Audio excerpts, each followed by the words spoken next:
Hey, did you want to talk about that new John David Washington movie, The Creator? Why, of course you did. Welcome back to the Movie Blog. I am your friendly neighborhood film critic, Anthony, and today we're diving into what I think is a cinematic triumph in The Creator. Trust me when I say this one's different. Seriously, The Creator is easily my favorite John David Washington movie to date, besting out Tenet, Beckett, definitely not Amsterdam, but hold on to your butts, folks, because once we go in, we're going to have a lot to unpack. So, The Creator is directed by none other than Gareth Edwards, featuring a star-studded cast, including John David Washington, Gemma Chan, and the always fantastic Ken Watanabe. And let's not forget the musical maestro himself, Hans Zimmer, scoring this film. All right, let's dive into it.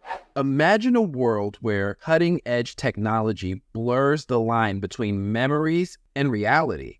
This film takes us on an extraordinary journey through an alternate history where humanity embraces AI very early, and the consequences are mind-bending. So, my guy, John David Washington, he plays Joshua, a man who lost his entire family as a child in an attack on humanity when an atomic bomb is detonated in Los Angeles. In this movie, Joshua is on a relentless quest to reunite with his wife, which is the emotional core of this engrossing story. Like, I really want that to sink in. When Joshua was a child, he lost his whole family, his mama, his daddy, any siblings, and he himself was injured when he was a small child. He grew up with, separation anxiety and had to live with that deep-rooted trauma while carving out his own path in life into adulthood.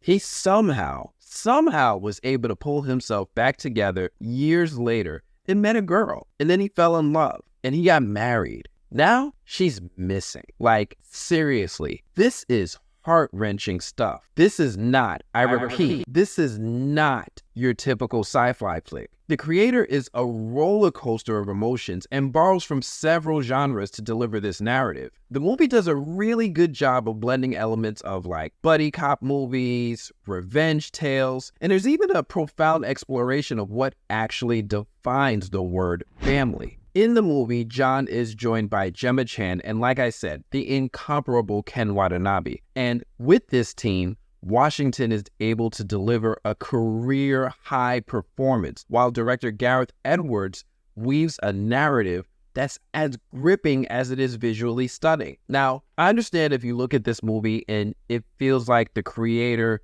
echoes the vibes of classics like Elysium and District 9, because it does. But don't let that stop you from checking this movie in theaters, and don't wait for this one to hit streaming. This is a movie I thoroughly recommend watching in a Dolby Cinema so you can really sit back and immerse yourself in this world the right way. The Creator takes inspiration from, like I said, the District 9s, the foundations of the world and things like that, and it crafts something truly special with this movie. The Creator is a thought-provoking exploration of AI's role in our lives, forcing us to question our views on technology and its impact on humanity. Now, with breathtaking CGI that blurs the lines between reality and fiction, with its flawless pacing and the standout performances, The Creator will make you think twice about what you as a person would do for one more precious minute with a loved one. So grab your popcorn, get ready to be wowed, and join me on this cinematic journey through The Creator. So as usual, let's start off with the good, shall we? First off, that mind-blowing CGI. I mean, seriously, this isn't just good CGI, it's really, really good. The movie is so effortless and so stunning that you'll forget that you're watching something that's a work of fiction. Heck, you might even think you're peeking into our real-world future with several aspects of life now adopting the use of drones, robots, and AI as a part of everyday life in the real world. Heck, I just saw Mayor Eric Adams announce that AI robots are going to start patrolling Times Square subways here in New York City. Every frame of this movie is a work of art. Every use of CGI is thought through, and it's clear the creators were very particular about where they spent their expenses. Something else I really enjoyed in this movie is the pacing. Now, I talk about pacing a lot because pacing can make or break a movie, with some movies struggling to take their time and let a scene breathe, and others just lingering needlessly when it's time to move on. Now, that's not an issue here, and I can confidently say that the creator nails it. This movie is like a roller coaster. It tricks you with a smooth start as you start to ka-chunk, ka-chunk, ka-chunk, ka-chunk, and go up the roller coaster, and things go wild as it decides to let it all hang. And the creator takes you on a wild ride. It really does. The immersion into this world is just flawless, with the movie taking the time to give an alternate history lesson, like you're in the back of a 1990s classroom watching an old projector movie, and then it brings you up to speed with where we are now in the world. I really enjoyed that technique and how the movie moved forward from there, and I can't wait to see what some of you all think after you get a chance to see the movie with your family. Speaking of family, the creator is essentially a classic lone wolf and cub story. You know what I'm talking about. It's like that movie Logan or Children of Men, where some grizzly warrior needs to escort some defenseless cub through a difficult environment, but with a futuristic twist. John David Washington's Joshua will tug at your heartstrings as he journeys to find and rebuild his family despite the overwhelming odds. Add in his bond with his cub, Alfie, played by Madeline Univoyles, and you have the recipe for what becomes an adorable bond that you can't help but care about a little.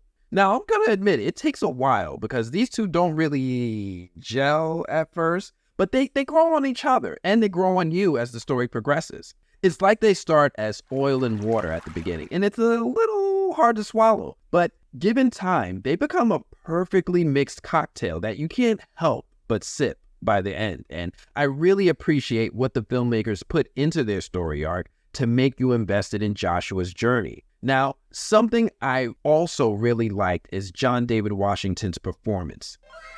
Oh my gosh, I'm finally getting those hints of Denzel I've always wanted from this young man, right? His portrayal of Joshua is gripping, and his unwavering focus on reuniting with his wife is truly admirable. You'll witness his transformation, and it's beautifully portrayed. John David Washington borrows from all of his film experiences like Tenet, Amsterdam, Malcolm and Marie, and more in his performance. And it just feels like he really honed all of that experience into an incredible performance in this film. I've said it before, and I'll say it again. This is easily my favorite John David Washington performance in a movie, and I can't wait to see more from him. And then there's the cherry on top, Ken Watanabe. His presence in the film adds gravitas and depth to the narrative. I don't really want to ruin too much in the movie, so let's just say that he's an advocate for AI acceptance, which sparks some serious debates. It's one of those films that forces you to think about AI in a whole new light, especially when they put a face to the idea in Ken Watanabe. Something else I really enjoyed is the overall direction of the film. You know, it takes a really good director to weave all of this together, so yeah. Let's take a moment to talk about Gareth Edwards' directorial approach. It might not be what you'd expect if you're comparing it to his previous works, but it fits like a glove here. Gareth Edwards is able to pick, borrow, and sometimes just steal ideas from some of the best works in fictions to give us a story that's both familiar and new. And I really appreciate some of the choices he made here. There's some good camera angles, some good set design, some good writing. I mean, everything is just good, and that's a reflection of the work of the director. Kudos to Edwards as he's continuing to grow in Hollywood and is quickly becoming one of my favorite directors. I can't wait to see what he does to follow up after this. Now, I know I've said a lot about what I like about Blade Runner, the creator, but let's get into the bad, okay? This might be a new movie coming out in 2023, but a lot of this movie does honestly feel familiar, right? I was joking a moment ago when I misremembered the name, but only a little. The creator absolutely will give you a sense of deja vu from previous sci-fi films like Elysium and District 9. And while it's not necessarily a bad thing, some might yearn for a bit more originality. I see some folks in the comments, I see y'all, and I know some of you have really high standards. I'm not knocking it, but instead, I just want to give you a heads up that if you know you're one of those with those standards, then this film might rub you a little bit the wrong way based on how familiar it can really feel. Again, this isn't a knock for everyone, but it is absolutely important to mention. Overall, in a world where memories are downloaded from humans, can be uploaded somewhere, and a world where robots become family, a world where AI is a widely advanced and common thing, the creator is an emotional roller coaster. It'll make you really think about what you do for one more precious minute with a loved one, especially if they're gone. Are you one of those folks that's pro-AI, or do you see the ascension of Skynet as a threat? Well, this movie will make you question your stance. Sure, it treads some familiar sci-fi ground, but it does it in a way that will leave you awestruck. I'm giving the creator, a solid 8.5 out of 10. But yo, that's all I have for this one, folks. Go on ahead and click that like and subscribe button because I know you enjoyed this video. You made it to the end. Hit that like and subscribe button. Join us. This way you'll be able to hit us up, join the rest of us movie bloggers, and squat up with us as we continue to review more movies in the future. Otherwise, I'm gonna have to check you all later. Peace.